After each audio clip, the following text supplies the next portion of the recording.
Excuse, अब आगे से मत आना। जिस घर में, इस गुड़गांव में इस वक्त हम मौजूद हैं, उस घर के हर कोने में प्रद्युमन के जैसे यहां से वहां दौड़ने की उसकी आवाज मौजूद है।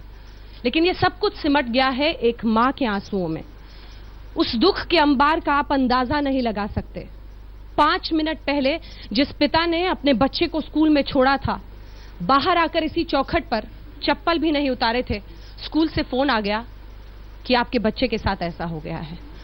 उस मां के बगल में इस वक्त बैठना भी जैसे एक दुख के अंबार के बगल में पहुंचना है, जिसने अपने बच्चे को, अपने छोटे से बच्चे को, बड़ी मुश्किल से इंसान अपने बच्चे को पालता है, सब कुछ रोक कर भी चाहता है कि अच्छे स्कूल में उसे शिक्षा दे। वो मां आज हमारे साथ है, बहुत हिम्मती है, क्योंकि इन आंसुओं के बीच भी वो चाहती है कि इंसाफ उसको मिले। प्रद्युमन का इंसाफ उसके लिए आज सबसे बड़ी जंग है, और इसीलिए वो बावजूद इस परेशानी, इस दुख के, इस पीड़ा के आज भी कैमरे के सामने आ रही है। बहुत मुश्किल हुआ मुझे इन्हें समझाने में कि आप बात कीजिए, क्योंकि आज प्रद्युमन जिंदा रहेगा आज तक की कवरेज में। वो इसलिए जिंदा रहेगा क्योंकि उसी के साथ इंसाफ की आस जगती है। उसी के साथ इन सरकारों को, इन प्रशासनों को, इन स्कूलों को यह समझने की जरूरत है कि बच्चे की जान गई है, तुम्हारी लापरवाही से बच्चे की जान गई है। क्यों गई है, मां बस ये जानना चाहती है। इंसाफ हो और उस व्यक्ति को सजा हो जिसने प्रद्युमन के साथ ऐसा किया है, तब जाकर इसके आंसुओं को शायद थोड़ा सा आराम मिलेगा। मुझे पता है कि आपके लिए इस वक्त बात करना बहुत मुश्किल है। जितनी देर से मैं आई हूं, आपकी एक ही रट है कि मुझे बस बता दो कि मेरे बच्चे के साथ क्या हुआ। उस इंसाफ में आप अगर यहां पे बताएं हमें कि मतलब बहुत कम दूरी थी, दोनों बेटा बेटी को एक साथ पापा ने अंदर छोड़ा था। जी बिल्कुल, मेरे हस्बैंड ने दोनों को मेन गेट तक साथ में छोड़ा था। दोनों भाई बहन अंदर तक साथ में गए हैं। जहां से ये जब वो एंट्री करते हैं तो ये एक ऐसे जेड बनता है, ठीक है। ये रास्ता पूरा मॉन्ट सेक्शन को जाता है। ये यहाँ जितनी भी क्लासेस है, ये मॉन्ट की क्लासेस है। एंट्री किधर है? ये एंट्री है जी। यहाँ पे पापा ने छोड़ा नहीं, हाँ। पापा ने इनको मेन गेट पे छोड़ा था। उसके बाद से ये दोनों भाई बहन यहाँ से साथ गए थे, ठीक है। यहाँ तक दोनों अंदर घुसे हैं। यहाँ आने के बाद मेरी बेटी भी उधर से ही जा रही थी। फिर उसको किसी ने बोला, मैंने पहले भी फिर मेरी बेटी को किसी ने बोला, उसका पेपर चल रहा था, कि आपकी क्लास इधर लगेगी। वो बेटे ने बोला, दीदी आप अपना पेपर देने जाओ, मैं चला जाऊंगा। यहाँ अंजू मैम का रूम है, यहाँ पानी पीने वाला वो जगह है जहाँ बच्चे पानी पीते हैं, और ये गैलरी यहाँ टॉयलेट है, और ये फिर पूरी क्लासेस है। ये पूरी क्लासेस है जिसका क्लास का दरवाजा भी उस गैलरी में ही खुलता है। अब इस गैलरी में ऐसा मेरे को बस इतना, ये 50 मीटर एक कमरे का ये जगह है, बस एक कमरे का जगह है। इस 20 फुट के आसपास का एरिया होगा। वो भी नहीं बोलो आप, ये मेरा कमरा कितना बड़ा होगा, 15 फुट या 13 फुट होगा, बस उतना ही जगह है। इस गैलरी में ऐसा क्या हुआ जो किसी ने नहीं देखा, जबकि यहाँ भी क्लासेस, फर्स्ट की क्लासेस लगती है, और बाबू का क्लास मेरा यहाँ पे है। यहाँ पे बाबू की क्लास है, तो यहाँ भी तो क्लासेस है। यहाँ से भी दरवाजा खुलता है उस गैलरी के तरफ।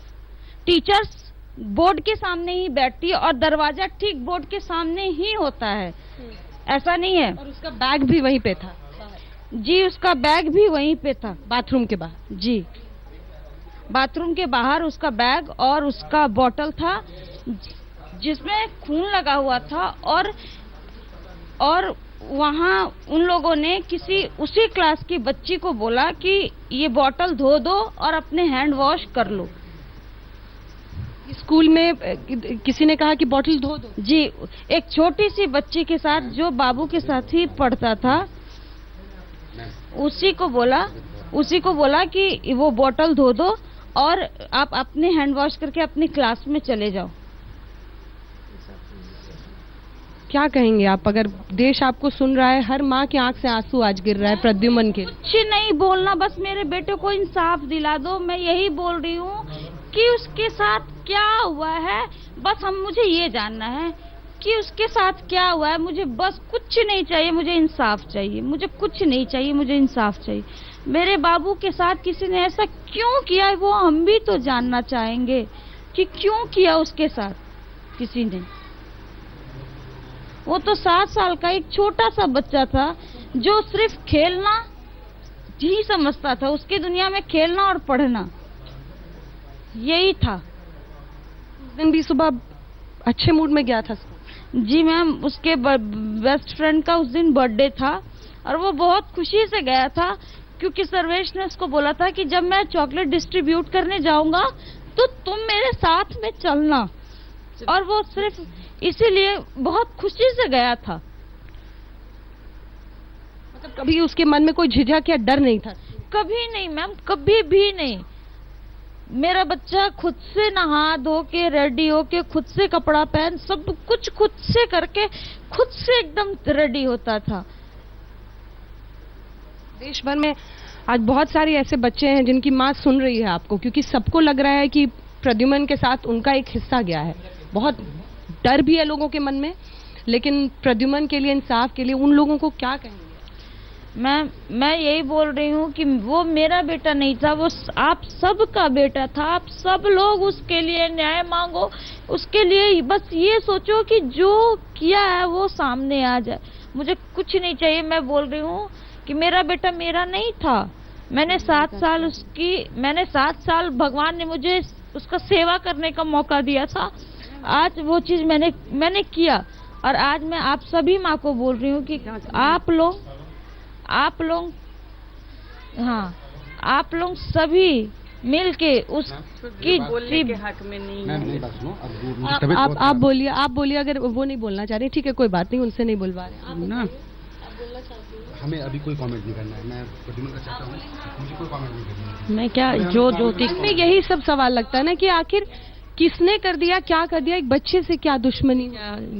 यही सवाल है कि हम लोग एक सामान्य आदमी हैं, जॉब करते हैं, घर आते हैं, पैसे हैं, बच्चों के एजुकेशन पे खर्च करते हैं कि हमारे बच्चों को एक अच्छा एजुकेशन, फ्यूचर में जाकर उनको एक अच्छा लाइफ मिले। लेकिन ये हादसाएं क्या बता रही हैं, हम कहाँ सुरक्षित हैं? तो ये सवाल तो हमें बार बार कचोट रही है कि हम अगर अपने बच्चों को स्कूल भेजते हैं, इस तरह की हादसाएं हो रही हैं, इसके पीछे जरूर कुछ हमें तो चाहिए कि आखिर हमारे बच्चे के साथ ऐसा क्या हुआ है। ये तो हमारे अंदर जिज्ञासा है। हम लोगों को मैम और कुछ नहीं चाहिए। अब तो हमारा बच्चा वापस नहीं आएगा इस दुनिया में, पर हमें इंसाफ चाहिए।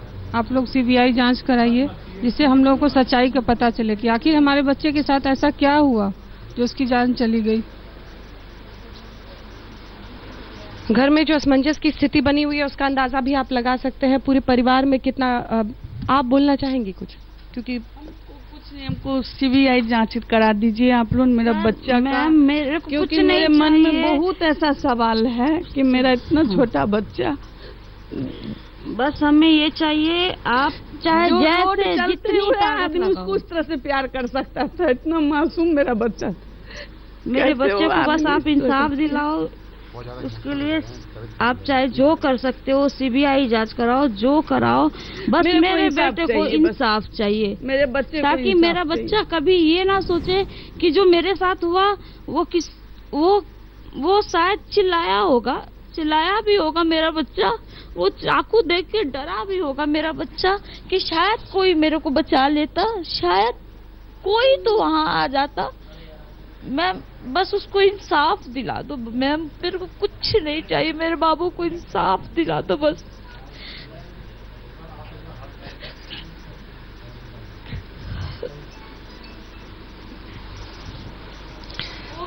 वो भी तो जानना चाहता होगा कि किसी ने उसके साथ क्यों किया ऐसा, किसी के मन में उसके लिए क्या ऐसा था कि किसी ने उसके साथ ऐसा किया।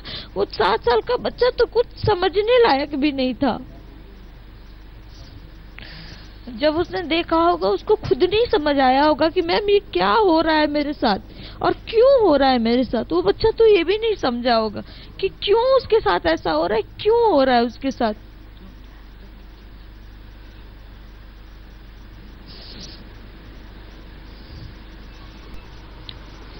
एक पल का खुशी लोग छीन लिया। कौन ऐसा था जो हमारा खुशी छीन के हमको बर्बाद किया?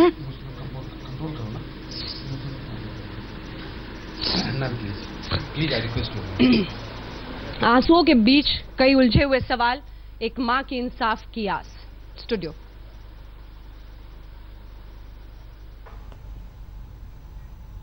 प्रद्युम्न के घर में इस वक्त क्या तस्वीर है वो आपने देखा। माता पिता परिवार के बाकी सदस्यों का रो रो कर बुरा हाल।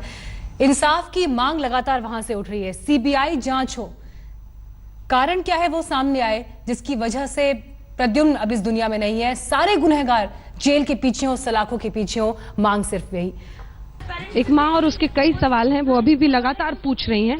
दिखाते हैं आपको। हमें तो कोई वो फुटेज वगैरह कुछ तो दिखलाते नहीं थे। हम भी जाते थे तो बस ये देखते थे कि वो लगा हुआ है, यानी हमें लगता था कि हमारा बच्चा सुरक्षित है। अब अंदर की बात तो मैम कोई नहीं जानता था कि इनके अंदर इतना है कि ये उसको खराब करके रखे थे या उसको बंद करके रखे थे। अब वो क्या बात था ये तो स्कूल वाले ही जानेंगे, हमें तो कुछ भी नहीं पता है। मैम आपने कोशिश की थी कि उस दिन जब गए थे आप लोग तो अंदर जाने दिया था कि? मैम हम स्कूल नहीं गए थे, हमें फोन आया कि हम आपका बच्चा बाथरूम में गिर गया है, फेंट हो गया है और उसकी ब्लीडिंग काफी हो रही है, हम उसे आर्टेमिस लेके जा रहे हैं। उस टाइम पे हमारा दिमाग, हमें बस अपना बच्चा दिख रहा था, हमें लगा कि शायद गिरा है। हम भी पीछे से भागे, हॉस्पिटल ही भागे।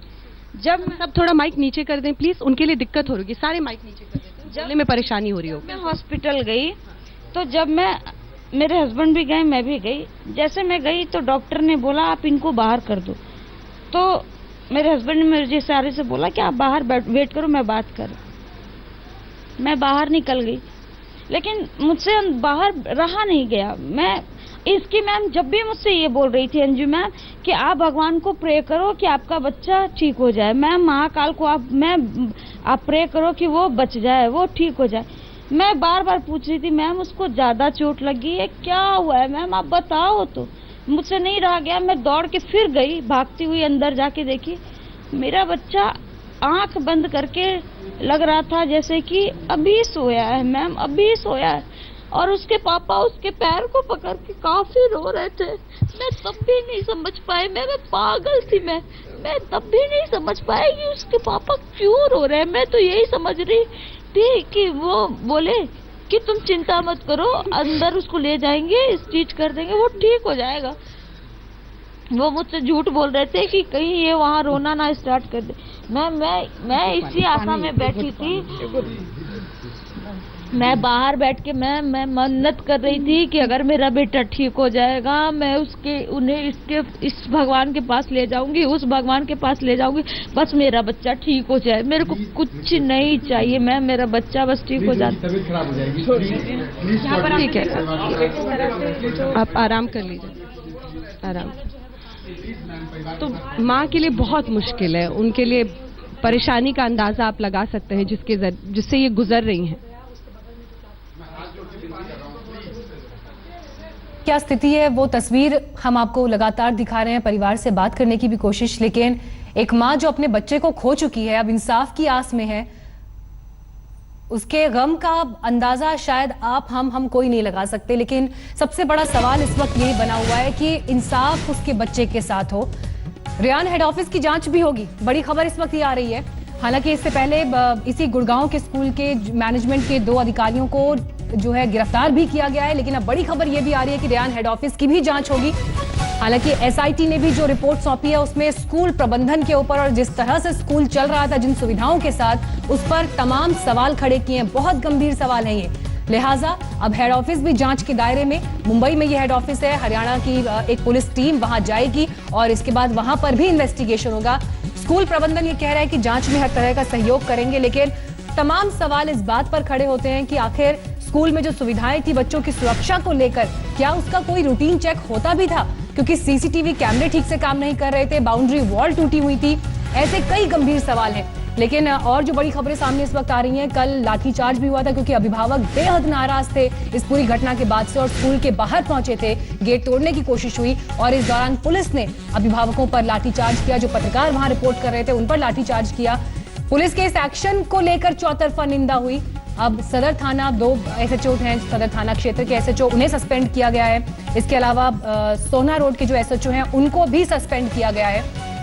लेकिन कुछ देर पहले जब हमने डीसीपी से बात की तो उनका यह कहना था कि जो अभिभावकों की भीड़ थी उसमें कुछ शरारती तत्व भी थे, जिसकी वजह से ऐसा एक्शन पुलिस को लेना पड़ा था। लेकिन प्रद्युम्न के घर से अंजना कश्यप लगातार हमारे साथ बनी हुई है। अंजना, बहुत मुश्किल है शायद आपके लिए भी इस वक्त प्रद्युम्न की मां से बात कर पाना, उन्हें सुन पाना तक इतना मुश्किल हो रहा है, लेकिन आज के दिन में क्या परिवार आगे कर सकता है, क्योंकि खबर इस तरह की आ रही है सुप्रीम कोर्ट का रुख करेंगे।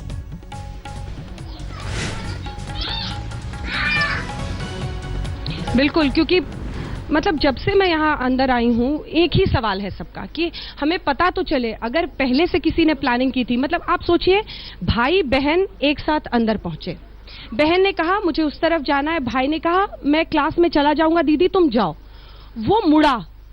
एक छोटी सी इतनी सी 15 फीट की दूरी है, उसके मुड़ने के बाद अचानक बच्चे के साथ क्या हो गया? कौन ऐसा शख्स था जो हथियार के साथ तैयार था वहां पर?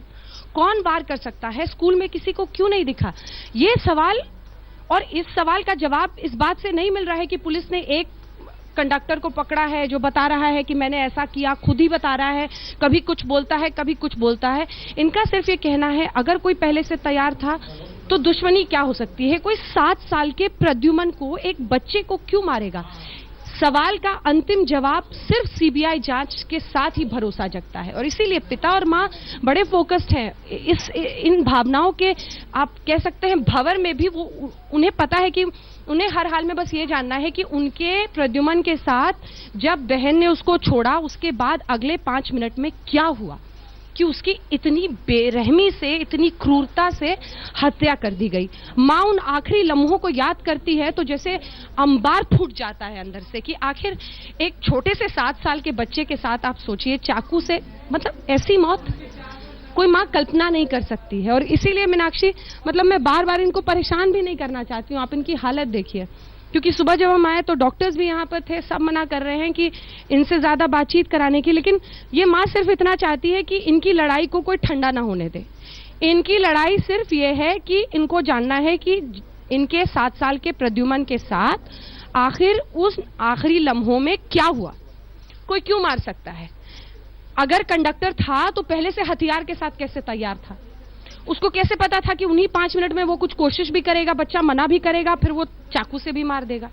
तो ये ऐसे सवाल हैं जिसका जवाब जब तक नहीं मिलेगा ये तूफान ठंडा होने वाला नहीं। और उसी की तस्वीर आप देख रहे हैं। दरअसल मधुबनी बिहार से आया हुआ ये परिवार है, और ऐसे तमाम परिवार होते हैं जो अपनी जिंदगी में सब कुछ झोंक कर एक अच्छी जिंदगी, अपने बच्चे को एक अच्छी शिक्षा दे सके, इसलिए सब कुछ ताक पर लगाते हैं।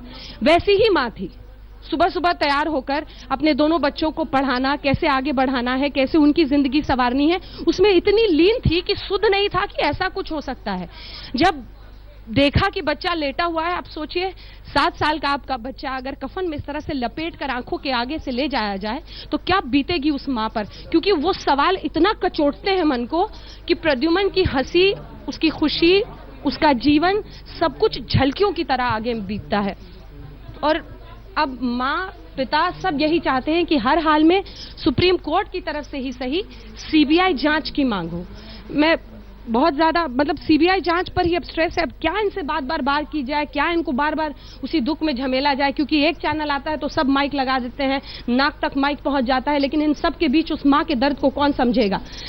एक व्यवस्था हमने बनाई है शहरों में, उस व्यवस्था में स्कूल धंधा बन चुका है, शिक्षा धंधा है, पैसे कमाने का एक ऐसा गोरख धंधा जिसमें बच्चे की कीमत नहीं है, उसकी सुरक्षा सर्वोपरि नहीं है, उसका ज्ञान, उसकी शिक्षा सर्वोपरि नहीं है, और इसीलिए ऐसी घटनाएं होती हैं। आज जवाब दे वो प्रशासन कि आखिर क्या सोचकर जो टॉयलेट बच्चों के लिए है वही टॉयलेट स्टाफ यूज कर रहा है, वही टॉयलेट बस कंडक्टर यूज कर रहा है, वही टॉयलेट बस ड्राइवर यूज कर रहा है। कितनी, मतलब जैसे आपने अपराध की तरफ एक पूरी व्यवस्था बना रखी है कि बच्चों को आप झोंक रहे हैं उस नरक में जहां पर वही टॉयलेट बच्चा भी यूज कर रहा है, वही टॉयलेट स्टाफ भी यूज कर रहा है, वही टॉयलेट ऐसे ड्राइवर ऑपरेटर यूज कर रहे हैं जिनका कोई आपने क्रिमिनल रिकॉर्ड नहीं चेक किया है, कोई क्रिमिनल रिकॉर्ड आपने चेक नहीं किया है। खड़ा हो जाना चाहिए हर वो व्यक्ति जो कहीं ना कहीं जवाबदेह है इन चीजों के लिए, उठ जाइए अपनी सीट पर से। क्या मतलब है इस पूरी व्यवस्था का? इस व्यवस्था का क्या मतलब है जहां पर आप किसी का क्रिमिनल रिकॉर्ड तक चेक नहीं करते हैं उसको भर्ती करने से पहले? स्कूल जैसी जगह में उसको एक्सेस है। ये मां अगर अपने स्कूल जाना चाहती है तो उसको बाकायदा अपना नाम, पता, एड्रेस, फोन नंबर सब लिखिए, पर्ची गेट पे दिखाइए। मतलब ये ड्रामा है, ये ढकोसला है। ऐसे लोग जो अपराध कर सकते हैं वो आराम से स्कूल तक जा सकते हैं, ये पूछ रही है ये मां। और बाकी जब माता पिता जाते हैं तो उनके सामने आप एक ढकोसला रचते हैं कि देखिए हम बड़े अलर्ट हैं, बड़े सुरक्षित हैं। माँ बाप को आप पहचानते हैं तो वहां पे आप पूरी एंट्री कराते हैं, नाम लिखिए, प्रोफेशन लिखिए, नंबर लिखिए, एड्रेस लिखिए, ईमेल आईडी लिखिए, तब आपको एक्सेस मिलेगा। और जब आपको ऐसे आपराधिक रिकॉर्ड वाले लोग हैं तो उनके लिए कोई चेक एंड बैलेंस पॉइंट नहीं है आपके पास, और इसीलिए ऐसी घटना घटती है। ये सवाल बहुत बड़ा है दरअसल। अगर हम इनको छोटी चीजों में समेट देंगे तो ये एक तरह से घुट के मर जाएंगे। उन सवालों को जवाब तक, उसकी परिणति तक, उस अंजाम तक ले जाना पड़ेगा। और अंजाम ये नहीं हो सकता कि आप किसी को सामने ला दें और वो मान ले कि हाँ मैंने ये गुनाह किया है, वहां पर चेक पॉइंट खत्म हो जाएगा। जवाब तब मिलेगा जब जवाबदेही तय होगी, चाहे वो मालिक हो, चाहे प्रशासन हो, एडमिनिस्ट्रेटिव स्टाफ हो। आखिर एक दफ्तर तो सजाया ही था स्कूल ने जिसका नाम एडमिनिस्ट्रेटिव स्टाफ था। उनकी जवाबदेही तो थी ही कि आखिर सुरक्षा बच्चों की कैसे देखी जाएगी। एडमिनिस्ट्रेशन के नाम पर आप 10 नियम बनाते हैं माता पिता के लिए, लेकिन वही नियम क्यों दम घुट मर जाते हैं जब कोई ऐसा व्यक्ति वहां पर पहुंचता है। ये सवाल बहुत बड़े हैं और इन सब के बीच मां का, जैसा आपने पूछा, यही है कि वो चाहती है कि हर हाल में सीबीआई जांच हो। उन आखिरी 5 मिनटों में बच्चे के साथ क्या हुआ, कैसे स्कूल में, मतलब आप तैयार करके बच्चे को स्कूल में पहुंचाइए, स्कूल से उसका शव आप बरामद कीजिए। ये व्यवस्था है। अगर ये है तो इस मां को ये जवाब चाहिए कि उन 5 मिनटों में जब ये बच्चा यहां से घूमा, इतनी सी दूरी थी, उतनी दूरी में क्या हुआ। और इसीलिए माँ हो, पिता हो, सब यही चाह रहे हैं कि हर हाल में सीबीआई, मतलब आपको लगता है कि अब सीबीआई जांच से ही जवाब मिलेगा और अंतिम तरीके से मतलब कुछ भी स्पष्ट हो पाए? जी, मैं बस यही चाहती हूँ कि सीबीआई जांच हो ताकि एक एक बात सामने आ जाए कि यहाँ किसकी गलती थी, ये काम किसने किया है। मुझे कुछ भी नहीं चाहिए, बस मुझे यही चाहिए कि जिसने भी किया है, चाहे स्कूल की तरफ से हो, कोई और जो भी हो, जो भी वो इंसान है वो सामने आ जाए। ये बताया था कि बाथरूम के अंदर में हुआ है, क्योंकि वो जो खून के निशान थे वो बाहर तक थे, घसीट के निकल रहा था। मैम मुझे कुछ नहीं पता है मैम। आप कौन हो? हमारे हस्बैंड को कल ऑफिस में से ले गए उठा के। अच्छा ठीक है, आप लोग जाइए, आप लोग थोड़ा सा बाहर वेट कीजिए, बाहर वेट कीजिए, बाहर वेट कीजिए, बाहर वेट कीजिए। ये अलग अलग तरह के लोग, आप लोग प्लीज इनको बाहर तो कीजिए, बाहर कीजिए, 2 मिनट रुक जाइए। मतलब इसमें बहुत गुत्थियां उलझ रही हैं। जिन लोगों को पुलिस उठा रही है यहाँ वहां से, उनके परिवार वाले यहाँ पहुंच रहे हैं, क्योंकि अब पुलिस ये चाह रही है कि मामले को जल्द से जल्द एक निपटारे की तरफ ले जाया जाए। आप समझ सकते हैं कि मतलब जो प्रद्युमन अपनी मां के लिए था वो सरकार के लिए क्या है? वो सरकार के लिए एक ऐसा मुद्दा है जो यहाँ की राजनीति को सुलगा सकता है। तो वो चाहेंगे कि जल्द से जल्द इसका एक सोल्यूशन निकल जाए जिसके जरिए हम फेस सेविंग कर सके। लेकिन अगर सच्चाई उसमें छिप जाती है तब किसकी जवाबदेही और जिम्मेदारी होगी, ये बहुत बड़ा सवाल है। ये खबर दरअसल हमको, आपको, देश में हर माँ पिता को, हर व्यक्ति को क्यों कचोट रही है? वो इसलिए क्योंकि ये जो अब एक बिजनेस स्कूल नाम का चल पड़ा है इस देश में, जिसमें ज्ञान और शिक्षा से ज्यादा महत्वपूर्ण रुपए हो गए हैं, जिसमें लाखों में बोली लगती है एक एक सीट के लिए, वहां पर वो बच्चा जिसको ज्ञान मिलना चाहिए, जिसको प्यार मिलना चाहिए, जिसको सुरक्षा मिलना चाहिए, जिसको एक उज्जवल भविष्य मिलना चाहिए, वो बच्चा बड़ा छोटा प्लेयर बन गया है। उसके माता पिता बड़े बैकसीट हो गए हैं। वहां पर सिर्फ एक बिजनेस का साम्राज्य, एक ऐसा इकोनॉमिक्स चल रहा है जिसमें बच्चे की जिंदगी, उसकी सुरक्षा और ऐसे मां के आंसुओं के लिए कोई जगह नहीं है। लेकिन आज तक पर हम इस खबर के साथ जुड़े रहेंगे क्योंकि अब लोगों का यह मानना है कि चाहे वो मालिक हो, प्रशासन हो, जितने लोग हों, उनकी जवाबदेही जब तक तय नहीं होती है, जिस तरह के गंभीर कानून इसमें लगाए गए हैं, आपराधिक लापरवाही जिससे हत्या 304 चाह रहे थे आईपीसी का पिता, उसमें गिरफ्तारी हो, ये लोगों की मांग है। और यही मांग को लेकर मां आज भी इस तरह से सिर्फ पानी के सहारे, जबरदस्ती कुछ इनको खिलाया पिलाया जाता है, बैठी हुई हैं। जितनी देर से मैं आई हूं आपकी एक ही रट है कि मुझे बस बता दो कि मेरे बच्चे के साथ क्या हुआ। उस इंसाफ में आप अगर यहां पे बताएं हमें कि मतलब बहुत कम दूरी थी, दोनों बेटा बेटी को एक साथ पापा ने अंदर छोड़ा था।